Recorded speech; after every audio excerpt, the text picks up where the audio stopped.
नमस्कार, उत्तराखंड समाचार में आपका स्वागत है। मैं रेणु प्रीतिपंत। सबसे पहले मुख्य समाचार। उत्तराखंड अधीनस्थ सेवा चयन आयोग ने निरस्त की स्नातक स्तरीय परीक्षा। जांच आयोग ने आज ही मुख्यमंत्री को सौंपी थी अंतरिम रिपोर्ट।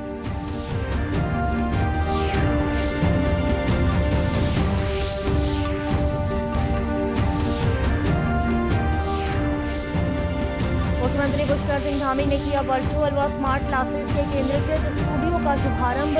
आईसीटी योजना के अंतर्गत 840 राजकीय विद्यालयों के विद्यार्थी होंगे लाभान्वित।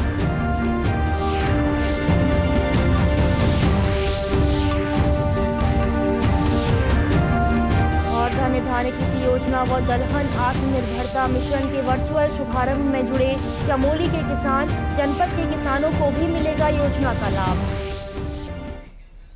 अब समाचार विस्तार से। उत्तराखंड अधीनस्थ सेवा चयन आयोग ने 21 सितंबर को आयोजित हुई स्नातक स्तरीय परीक्षा निरस्त कर दी है। जांच के लिए गठित एकल सदस्यीय जांच आयोग ने आज अपनी रिपोर्ट मुख्यमंत्री पुष्कर सिंह धामी को सौंपी थी। बता दें कि आयोग ने 21 सितंबर को प्रदेश में स्नातक स्तरीय परीक्षा कराई थी, जिसमें करीब 1,05,000 अभ्यर्थी शामिल हुए थे। परीक्षा में हरिद्वार के एक केंद्र से पेपर के 3 पेज मोबाइल के माध्यम से बाहर आ गए थे और परीक्षा के दौरान ही सोशल मीडिया में वायरल हो गए। मामले में छात्रों ने परीक्षा रद्द करने और सीबीआई जांच की मांग को लेकर आंदोलन किया था, जिसमें मुख्यमंत्री पुष्कर सिंह धामी खुद आंदोलन स्थल पर पहुंचे थे और सीबीआई जांच की घोषणा की थी। मुख्यमंत्री ने मामले में एसआईटी गठन के साथ ही उत्तराखंड उच्च न्यायालय से सेवानिवृत्त न्यायमूर्ति यूसी ध्यानी की अध्यक्षता वाले एकल सदस्यीय जांच आयोग का गठन किया था। जांच आयोग ने विभिन्न स्थानों पर हुए जनसंवाद के आधार पर अपनी रिपोर्ट सरकार को सौंप दी थी। इस रिपोर्ट के आधार पर अब परीक्षा निरस्त करने का फैसला लिया गया है। उत्तराखंड अधीनस्थ सेवा चयन आयोग के अध्यक्ष जीएस मार्तोलिया ने कहा कि 3 माह के भीतर दोबारा इस परीक्षा को कराने का प्रयास रहेगा।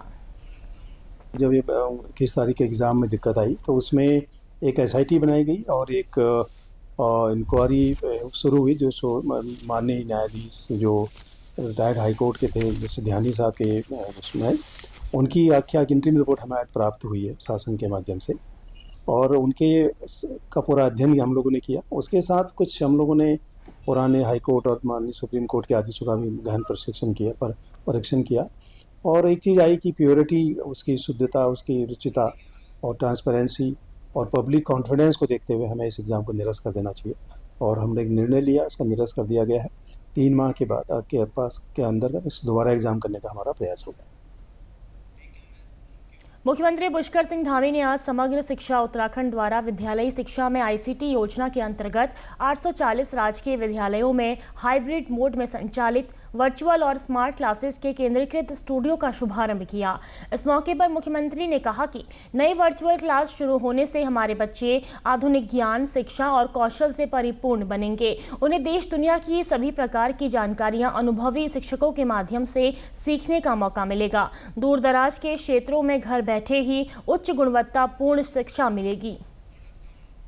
ये निश्चित रूप से हमारे बच्चों को आधुनिक ज्ञान, शिक्षा, कौशल से परिपूर्ण करेंगे और उनको देश दुनिया की सभी प्रकार की चीज़ें सीखने में और अनुभवी विशेषज्ञों का मार्गदर्शन भी प्राप्त होगा, अच्छे शिक्षकों का मार्गदर्शन प्राप्त होगा। दूर दराज के क्षेत्रों में उनको घर के आसपास घर बैठे ही ऐसी उच्च गुणवत्तापूर्ण शिक्षा मिलेगी। मैं सभी बच्चों को, हमारे कर्णधारों को, सबको मैं बधाई देता हूँ। शिक्षा विभाग का भी विशेष रूप से बधाई देता हूँ। शिक्षा मंत्री धन सिंह रावत ने भी इन स्मार्ट क्लासेस को लेकर विशेषताओं के विषय में जानकारी दी। उन्होंने कहा कि उत्तराखंड का प्रत्येक हाई स्कूल व इंटरमीडिएट स्कूल वर्चुअल क्लास व स्मार्ट क्लास से जुड़ गए हैं। उत्तराखंड का प्रत्येक हाई स्कूल और इंटरमीडिएट कॉलेज वो वर्चुअल क्लास से भी जुड़ गए हैं और स्मार्ट क्लास से भी जुड़ गए हैं। और आज 840 इंटर कॉलेज और हाई स्कूलों से और 1650 से ज़्यादा आज हमने क्लासरूमों को वर्चुअल क्लासरूम से जोड़ा है। लगभग 12,000 से ज़्यादा बच्चों ने आज इस कार्यक्रम में भाग लिया वर्चुअली। प्रधानमंत्री नरेंद्र मोदी ने आज धन धान्य कृषि योजना व दलहन आत्मनिर्भरता मिशन का शुभारंभ किया। प्रधानमंत्री द्वारा किए गए वर्चुअल शुभारंभ अवसर पर जनपद चमोली में बड़ी संख्या में किसानों ने भाग लिया। जिला पंचायत सभागार गोपेश्वर में आयोजित चिंतन शिविर में प्रधानमंत्री नरेंद्र मोदी द्वारा वर्चुअल माध्यम से 42,000 करोड़ से अधिक की कृषि परियोजना का उपहार उद्घाटन व शिलान्यास के तौर पर देश के काश्तकारों को दिया गया। इस अवसर पर जिला पंचायत अध्यक्ष दौलत सिंह बिष्ट व जिलाधिकारी संदीप तिवारी ने किसानों को इन योजनाओं का अधिक से अधिक लाभ उठाने का आह्वान किया। जिला पंचायत अध्यक्ष दौलत सिंह बिष्ट ने कहा कि प्रधानमंत्री द्वारा आज जिन कृषि योजनाओं का शिलान्यास व उद्घाटन किया है, इसका लाभ जनपद के काश्तकारों को मिलेगा। काफ़ी कुछ योजनाएं हमारे आदरणीय प्रधानमंत्री नरेंद्र मोदी जी द्वारा चलाई गई हैं, उनका उद्घाटन भी किया गया और इससे निश्चित ही जनपद चमोली का बहुत कुछ इनमें जनपद चमोली को भी एक इसमें हमारा जनपद भी चुना गया है और हमारे किसान भाइयों को इसका निश्चित ही भरपूर लाभ मिलेगा। और जैसे इसमें आज हमारा ये दलहन उत्पादन पे और किसान कृषि उत्पादन पे सभी जो भी योजनाएं हैं, निश्चित ही हमारे जनपद चमोली को इसका भरपूर लाभ मिलेगा। किसान रणजीत सिंह ने कहा कि प्रधानमंत्री नरेंद्र मोदी द्वारा शुरू किए गए अभियान से किसानों को काफी लाभ मिलेगा।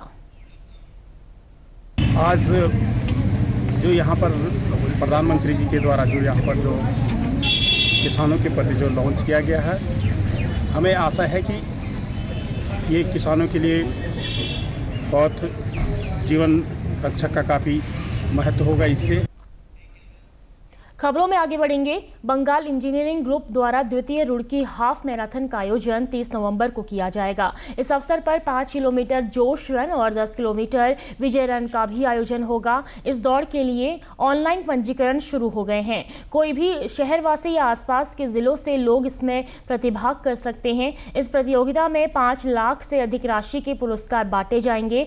बीईजी के कमांडेंट केपी सिंह ने बताया कि गत वर्ष की तरह इस वर्ष भी रुड़की मैराथन का आयोजन किया जा रहा है। सभी दौड़ बीईजी परेड ग्राउंड से शुरू होगी, जिसमें हाफ मैराथन परेड ग्राउंड से शुरू होकर सिविल लाइंस चौराहा होते हुए पिरान कलियर तक जाएगी और वहां से वापस आएगी। उन्होंने बताया कि इस मैराथन में उत्तराखंड के अलावा उत्तर प्रदेश के आसपास जिलों से भी लोग प्रतिभाग कर सकते हैं। सभी प्रतिभागियों का ऑनलाइन पंजीकरण होगा। मैराथन है, ये 3 कैटेगरी में है, 21, 10 और 5 किलोमीटर्स कैटेगरी में। तीनों कैटेगरी मेल और फीमेल दोनों पार्टिसिपेंट्स के लिए ओपन है। आपसे हम चाहते हैं कि इसकी जो रजिस्ट्रेशन लिंक है उसको ज़्यादा से ज़्यादा लोगों में पहुंचाएं, जिससे लोग इसको रजिस्ट्रेशन करें और सेकंड एडिशन जो रुड़की हाफ मैराथन का है इसको एक सक्सेसफुल इवेंट बनाएं, जिससे कि रुड़की हाफ मैराथन का नाम पूरे देश भर में ऊपर के आए कि ये भी एक ब्रांड की तरह है और इसमें ज़्यादा से ज़्यादा बाहर के लोग भी पार्टिसिपेट कर सकते हैं। पिछली बार रजिस्ट्रेशन अराउंड 5,000 से ऊपर थे, तो इस बार हम सोच रहे हैं कि हमारी पूरी कोशिश रहेगी कि इस बार जो सबका जो भागीदारी है वो हम लोग इससे दुगनी कर पाएँ और 10,000 से ऊपर अगर पार्टिसिपेशन नंबर अगर हो पाए तो ये हमारे लिए एक बहुत ही अच्छी बात होगी। राज्य मिलेट मिशन योजना के अंतर्गत पर्वतीय क्षेत्रों के कृषकों को उनकी उपज का उचित मूल्य दिलाने के उद्देश्य से खरीफ खरीद सत्र 2025-26 में व्यापक स्तर पर खरीद शुरू की जा रही है। उत्तराखंड राज्य सहकारी संघ लिमिटेड द्वारा सहकारी समितियों के माध्यम से दूरस्थ ग्रामीण क्षेत्रों के किसानों से मंडुआ, झंगोरा, चौलाई और सोयाबीन जैसी पौष्टिक फसलों की खरीद की जा रही है। योजना के तहत चंपावत जिले में कुल 22 क्रय केंद्र स्थापित कर इनमें इन फसलों की खरीद शुरू हो गई है। जिले के सहायक निबंधक अधिकारी प्रेम कुमार ने बताया कि राज्य मिलेट्स मिशन योजना के अंतर्गत पर्वतीय क्षेत्रों में उत्पादित मंडवा, झंगोरा, चौलाई, सोयाबीन आदि फसलों की खरीद के लिए जिले में साधन सहकारी समितियों के 22 केंद्र खोले गए हैं। उन्होंने बताया कि अगर महिला समूहों की महिलाएं दूरस्थ स्थानों से खरीद कर इन केंद्रों में लाती हैं तो उन्हें 1 रुपये प्रोत्साहन राशि अलग से दी जाएगी। विभाग द्वारा भी जो महिला समूह है क्षेत्र में, अगर वो क्षेत्र से ये मोटे अनाजों को कलेक्ट करके लाते हैं तो उनके लिए भी कुछ प्रोत्साहन राशि रखी है। उसमें शायद 1 रुपया प्रति किलो के हिसाब से और महिला समूह को प्रोत्साहन राशि दी जाएगी। तो इसमें मेरा स्थानीय किसानों से अनुरोध है कि आप गवर्नमेंट सरकार द्वारा चलाई जा रही मिलेट मिशन योजना का अधिक से अधिक लाभ उठाएं। इसी के साथ अभी तक के समाचार समाप्त हुए। दूरदर्शन समाचारों से जुड़े रहें। मिलते हैं फिर शाम 6:30 बजे के बुलेटिन में। नमस्कार।